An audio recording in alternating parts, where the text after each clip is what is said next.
है ना भाई, मस्त नज़ारे।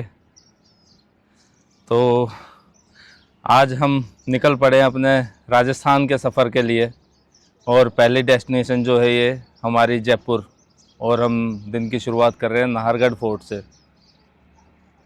हम कल निकले थे दिल्ली से, और इस बार मैंने मुंबई एक्सप्रेसवे लिया, दूसरा रास्ता चूज़ ना करके। और मुंबई एक्सप्रेसवे बड़ा शानदार बना हुआ है, और दोनों तरफ ये अरावली हिल्स। एक्चुअल में तो ये नाहरगढ़ फोर्ट भी अरावली हिल के ऊपर ही बना हुआ है, और रोड में जो दोनों तरफ अरावली हिल्स दिखती हैं उसका मज़ा अलग ही है। इस वाले हाईवे पे 120 की स्पीड लिमिट है अलाउड, और भाई यहाँ पे बाइक और ये ट्रैक्टर वगैरह ये सब अलाउड नहीं है। सबसे बढ़िया बात ये लगी इस बार मेरे को कि जैसे यमुना एक्सप्रेसवे पे जाते हैं ना, तो वहाँ पे टोल अलग से लगता है। जो गवर्नमेंट ने अभी स्कीम निकाली है ना, 3,000 रुपये में 200 टोल फ्री, मतलब 15 रुपये का एक टोल पड़ा अपने को। तो वो ईयरली स्कीम है, तो उस हिसाब से 15 रुपये के टोल के हिसाब से वो उस पर अलाउड नहीं होता। ये सिर्फ जो NHAI के हाईवेज़ हैं उन पे अलाउड है, बाकी स्टेट हाईवेज़ पे नहीं चलता वो, और यमुना एक्सप्रेसवे पे नहीं चलता। लेकिन यहाँ पर इस हाईवे पे हमारा 15 रुपये एक टोल के हिसाब से पड़ा। और हम रात को पहुँचे थे। रात का देखो ये क्या शानदार नज़ारा है, पिंक सिटी, और ये फोर्ट कितना बढ़िया दिख रहा है ना, मस्त नज़ारा। और अभी हम दोबारा सुबह फिर यहाँ पहुँच गए हैं, क्योंकि हमने एक्चुअली नीचे की तरफ ही होटल ले लिया था। ये मेरे राइट साइड में यहाँ से जल महल भी दिख रहा है। यहाँ पे फोर्ट के पास में होटल लेने का ये बेनिफिट है कि यहाँ से 2-3 किलोमीटर के रेडियस में सारी चीज़ें हैं। हवा महल, जल महल और जंतर मंतर, जिन जिन जगहों पे हमने घूमना है, पिंक सिटी, सब यहाँ से 2-2.5 किलोमीटर के रेडियस में है। तो और मैंने अपनी गाड़ी यहाँ पर खड़ी कर दी आके, और ये स्कूटी मैंने रेंट पे ले ली। बिल्कुल न्यू स्कूटी है, 90 किलोमीटर ही चली है सिर्फ अभी तक। तो सही है ना, स्कूटी से घूमेंगे सारा जयपुर। अब चलिए एक बार फोर्ट के अंदर चलते हैं। अब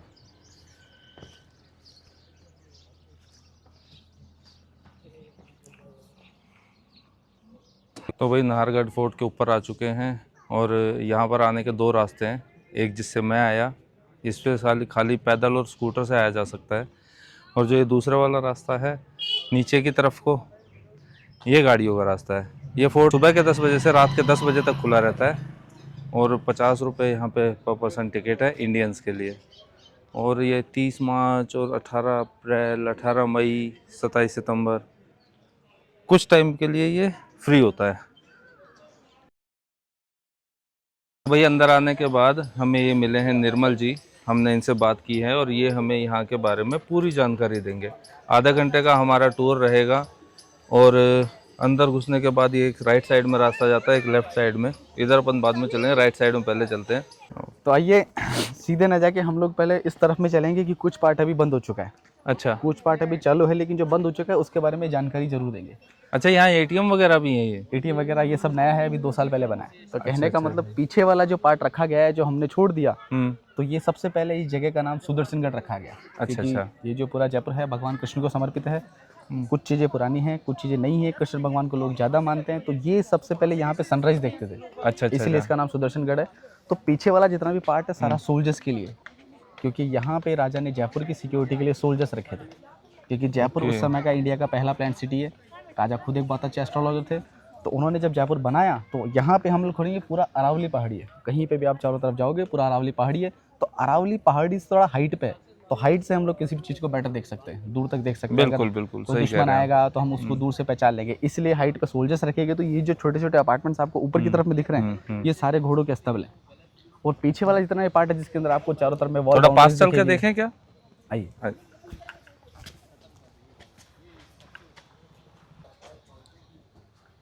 अच्छा, ये सारा जो है, ये छोटे छोटे जो अपार्टमेंट से, कहने का मतलब ये सीढ़ी की बात करो, हाँ, ये या घोड़ों का रसोई की अस्तबल बात होते करो, थे ये। हाँ, हाँ, ये सब बाद में बनाया गया है। सीढ़ी वगैरह अच्छा पहले अच्छा। एकदम रैंप हुआ करता था।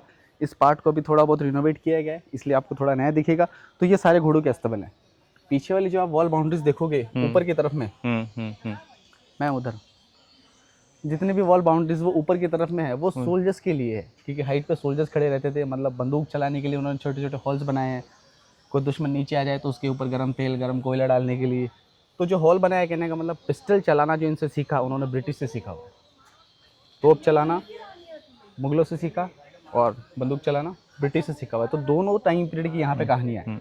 आमेर आपने देखा नहीं, आमेर का जो कंस्ट्रक्शन है वो मुगल टाइम पीरियड का है, लेकिन जो पूरा जयपुर है वो ब्रिटिश टाइम पीरियड का है। मतलब अकॉर्डिंग टू टाइम पीरियड यहाँ के राजाओं के रिलेशन बहुत अच्छे हैं, चाहे मुगलों की बात करो या ब्रिटिशर्स के। तो मुगल जो कहानियाँ स्टार्ट होती है 13-14 सेंचुरी से लेकर 16 सेंचुरी तक, सारा हिस्ट्री आपको आमेर में मिलेगा। आफ्टर 17 सेंचुरी जितना भी डेटा है सारा जयपुर का है। कहने का मतलब जयपुर उस समय का राजा का सेकंड कैपिटल बना और इंडिया का सबसे पहला प्लान सिटी बना। तो यहीं पे जो कंस्ट्रक्शन है वो सोल्जर्स के लिए था, मतलब सिक्योरिटी सिस्टम था। जैसे जैसे टाइम गैप चलता रहा तब तब अलग अलग कंस्ट्रक्शन हुए हैं, जिसके बारे में हम लोग आगे वाले पार्ट में देखेंगे।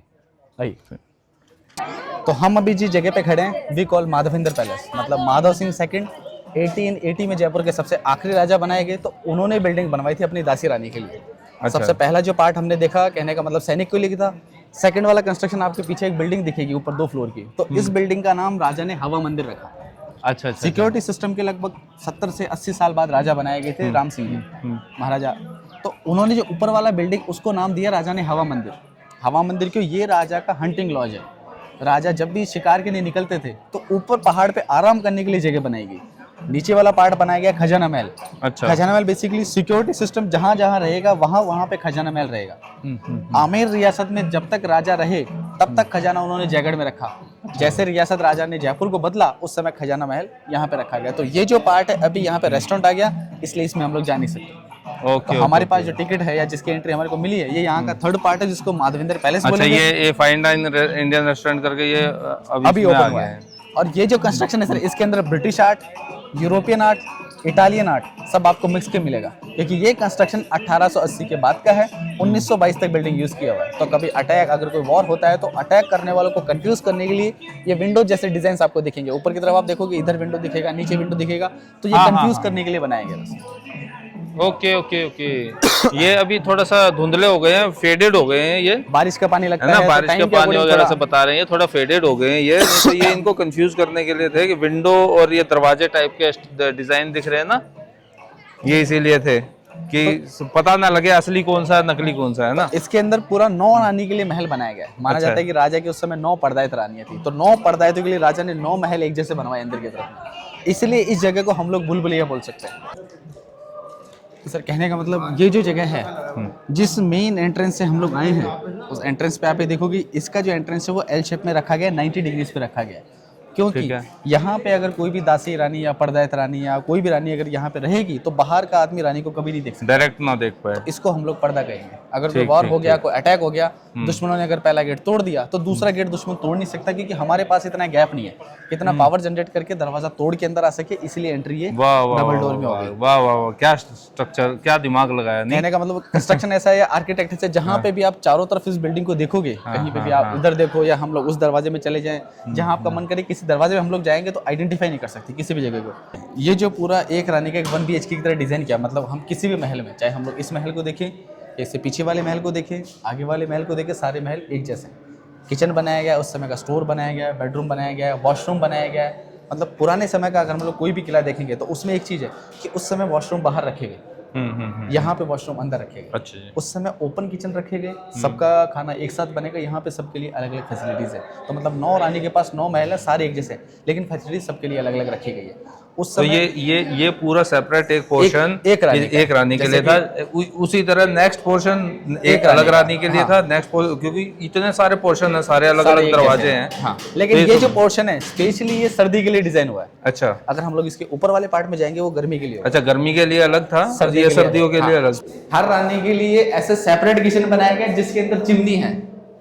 तो चिमनी का जो कॉन्सेप्ट है, जो मॉडर्न कॉन्सेप्ट है, उस समय ये देखो 2 जो हॉल है ये वेंटिलेशन के लिए, ओके। ये नेचुरल चिमनी है। Natural chimney. आज के टाइम पीरियड में हमारे पास इलेक्ट्रॉनिक चिमनी है, इन्होंने नेचुरल चिमनी दो एग्जॉस्ट दिए, दो एडजस्ट दोनों टॉप के ऊपर, दोनों तरफ हॉल, मतलब विदाउट फैन भी आराम से वो चीज निकलेगी, क्योंकि इधर से हवा जाएगी, हवा को पास होने के लिए गर्म जो धुआं होता है वो ऊपर निकलता है, ठंडा जो धुआं होगा वो थोड़ा नीचे जाएगा, ये फर्क है दोनों। जैसे कि ये उस समय का पेंट्री सिस्टम है, मतलब स्टोरेज के लिए, और नॉर्मली आप कहीं पे भी इसको टच करोगे ये नेचुरली ठंडा रहेगा, मतलब कोल्ड स्टोरेज की तरह काम करेगा वेजिटेबल स्टोर के लिए। सो हम लोग पहुंच चुके हैं ऊपर वाले गर्मी वाले सेक्शन में, मतलब हर रानी के लिए यहाँ पे 2 सेक्शंस बनाए गए, नीचे विंटर के लिए बनाया गया, ऊपर समर के लिए बनाया गया। दोनों में ज्यादा फर्क नहीं दिखाया गया। एक तो ऊपर की तरफ आप देखोगे यहाँ पे किचन नहीं है, लेकिन किचन का जो चिमनी था वो ऊपर जब आप दोनों देखोगे, ऊपर दोनों छतरी जैसे छोटे छोटे बने हुए हैं, वो उस समय का वेंटिलेशन, वो जो नीचे की तरफ से दिखाई उस समय का ये मॉडर्न कंस्ट्रक्शन है कि वेंटिलेशन कहीं पे नहीं होते। इधर देखोगे जैसे वॉशरूम की जगह हमने नीचे वॉशरूम देखा, यहाँ पे वॉशरूम है लेकिन लॉक रखा गया है। अच्छा। ये जो ऊपर हुक लगा रखे हैं, उस समय पर्दे लगाए जाते थे, क्योंकि कांच जो लगा है यहाँ पे अभी 2 से 3 साल पहले लगा है। अच्छा अच्छा अच्छा। तो पहले जब पर्दे होते तो पर्दों को गीला करेंगे, तो जितने भी बाहर से हवा आएगी वो पर्दों को ठंडा करके अंदर जाएगी। ठीक ठीक ठीक। तो वो मतलब खादी वाले पर्दे हुआ करते थे, खसखस के पर्दे, खसखस बोल सकते हो, जूट के पर्दे, घास के पर्दे, वैसे पर्दे लगाए जाएंगे। उनको गीला कर दो तो जो भी हवा जाएगी वो ठंडी होकर अंदर जाएगी। तो ये कूलर की तरह काम करेगा, इसलिए जो पार्ट बनाया गया ये स्पेशली गर्मी के लिए डिजाइन हुआ है। ठीक ठीक। तो इसके ऊपर रूफ पे जाने का रास्ता भी है क्या कहीं से? सबके ऊपर कहने का मतलब रूफ पे जाने के 2 ही रास्ते हैं, एक सामने वाले अपार्टमेंट से, एक इधर वाले अपार्टमेंट से। मतलब रूफ के बात करें तो आजकल लोग रूफ पे जाते हैं, पुराने टाइम पीरियड में केवल सिक्योरिटी रूफ पे रहती थी। ओके। हाइट पे सिक्योरिटी रखी जाती है, सिपाही मतलब उस समय सिक्योरिटी की बात करें तो फीमेल वाला जो भी सेक्शन होगा उसमें सिक्योरिटी ट्रांसजेंडर करेंगे। अच्छा। और सर्वेंट फीमेल रहेगी, लेकिन मेल वाले सेक्शन में जो सिक्योरिटी रहेगी वो मेल करेगा। ट्रांसजेंडर यहाँ पर फीमेल की सिक्योरिटी के लिए हुआ करते थे। एक हरम के अंदर, हरम बोल सकते हो उस समय, जनरल ड्यूटी बोल सकते हो, एक ट्रांसजेंडर रखा जाता था। ओके। मेल की बातें फीमेल तक लाने के लिए। तो भाई किले के जस्ट बगल में ये बावड़ी है। रंग दे बसंती में जो आपने सीन देखा होगा, आमिर खान वगैरह जो यहाँ बैठे हुए हैं और दारू पी रहे होते हैं ये वही बावड़ी है। ये किले के जस्ट बैक साइड में है और सिर्फ बरसात के पानी पे ये बावड़ी डिपेंड है।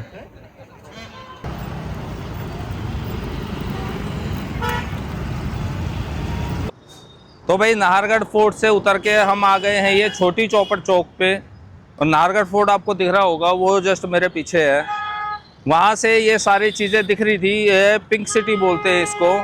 ये विंग्स टाइप के बने हुए हैं, आपको दिख रहा होगा। इस चौक पे जहाँ हम खड़े हैं, यहाँ से आप ये इधर लेफ़्ट साइड जाओ, चाहे राइट, चाहे इधर सामने जाओ, चाहे पीछे की तरफ, इधर ये पूरा स्ट्रक्चर ये यहाँ से ऐसे स्टार्ट होता है। और ये 1776 में ये पिंक सिटी के नाम से ये जगह बसाई गई थी। यहाँ सब दुकानें और ये सब एक जैसे दिखने वाले ढांचे हैं। सबसे बड़ी बात यह है कि इसमें कोई बदलाव नहीं किया जा सकता है, ये यहाँ का रूल है, ये हमेशा के हमेशा ऐसे ही रहेगा।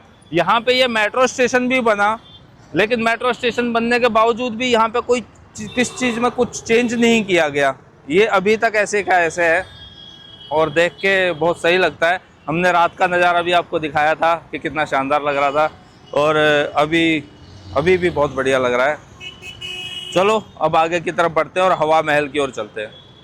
हाँ जी, तो हम जब भी किसी चीज़ के बारे में बात कर रहे होते हैं या कोई जिक्र कर रहे होते हैं, तो हम मन में उस जगह की, उस चीज़ की एक तस्वीर बना लेते हैं।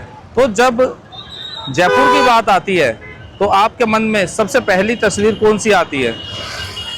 सोचिए ज़रा, मैं बताता हूँ। जयपुर का नाम सुनते ही सबसे पहले मन में जो ख्याल आता है वो आता है यहाँ के हवा महल का, और अभी हम वहीं पहुँच गए हैं। ये मेरे राइट साइड में हवा महल, और यहाँ से इसका एंट्री गेट है और दूसरी तरफ से भी इसका एंट्री गेट है। 2 एंट्री गेट है, लेकिन दूसरे वाला जस्ट सिंपल है। मेन फेमस जो है वो यहीं पर है। और एक बार इसके अंदर चलते हैं और देखते हैं क्या क्या है अंदर। आइए। 1799 में महाराजा सवाई प्रताप ने इस हवा महल का निर्माण किया था। इसमें 953, ये जो छोटी छोटी मैंने आपको बाहर दिखाई ना, छोटी छोटी खिड़कियाँ हैं, 953 खिड़कियाँ हैं, इसीलिए इसको हवा महल बोला जाता है। अभी हम महल के अंदर आ गए हैं और मेन और अंदर की तरफ जाने का रास्ता इधर से है, तो और अंदर चलते हैं एक बार। तो भाई जो टिकट नाहरगढ़ फोर्ट के लिए थी वही टिकट यहाँ पर भी लगती है। भाई क्या खतरनाक सी भीड़ है, आज संडे है ना इसलिए। तो भाई मुश्किल से 20 मिनट हम रुके होंगे। हम आ गए हैं हवा महल से बाहर, क्योंकि जैसे नाहरगढ़ फोर्ट में गए ना, वो लगभग लगभग उसी टाइप का स्ट्रक्चर है, सेम आर्किटेक्चर है, कुछ खास वो नहीं है। तो अब हम यहाँ से निकल के चलते हैं जंतर मंतर की तरफ। यहाँ से 950 मीटर जंतर मंतर है, वहीं पे है। तो भाई अभी हम यहाँ पर पहुँच गए हैं जयपुर के हमारे लास्ट अट्रैक्शन जल महल पे। ये 18वीं शताब्दी में महाराजा जय सिंह सेकंड ने बनवाया था, और ये उनका एक तरह का पिकनिक स्पॉट हुआ करता था। इस महल को देखने के बाद जो लगता है कि भाई ये पानी में आधा डूबा हुआ, करीब करीब कहते हैं कि 3 मंजिल इसकी पानी के नीचे है, और बाकी ये इतना ऊपर दिखता है। उसके अलावा यहाँ पे एक चीज़ और है जो बहुत ख़ास है। यहाँ पे 7-8 तरह की प्रजातियों के पक्षी पाए जाते हैं, जिसमें से कि मेन एक साइबेरियन पक्षी हैं। वो अब मेरे ये लेफ्ट साइड में देख रहे होंगे, पीछे बैठे हुए वो, ये प्रवासी पक्षी हैं। ये अभी कुछ दिन यहाँ रहेंगे, और जैसे जैसे गर्मियाँ स्टार्ट होंगी ये पक्षी यहाँ से उड़ जाएंगे। इससे पहले हम गए थे अभी जंतर मंतर, हवा महल के बाद जंतर मंतर गए, लेकिन भाई वहाँ भीड़ इतनी थी कि आधे घंटे की वेटिंग थी वहाँ पर टिकट की। सोचो टिकट लेने में आधा, क्यों, आज संडे है इसलिए। तो हम वहाँ ना जाकर हम यहाँ आ गए, और अब इसके बाद हमारा प्लान कुछ इस तरह से है कि हम आगे अजमेर के लिए निकल जाएंगे। आज रात का स्टे हमारा अजमेर में ही रहेगा। तो अभी लगभग 5 बजे का समय हो रहा है, और फिर हम यहाँ से अब निकलते हैं। तो आज के इस वीडियो को हम यहीं एंड करते हैं, और हमारी सीरीज़ यही शुरू हो रही है, जैसलमेर लोंगेवाला तक जाके ये सीरीज़ हमारी ख़त्म होगी। तो पहला दिन शायद पता नहीं क्यों मेरी वीडियोस का कुछ ऐसा जाता है कि कुछ इतना ज़्यादा मेरे को ना अट्रैक्ट करने वाली चीज़ें नहीं मिलती। कल से जो चीज़ें हैं राजस्थान, जो असली राजस्थान जिसे बोलते हैं, वो देखने को हमें मिलेगा। तो आगे की वीडियोस के लिए हमारे साथ बने रहें, और thanks for watching. See you soon.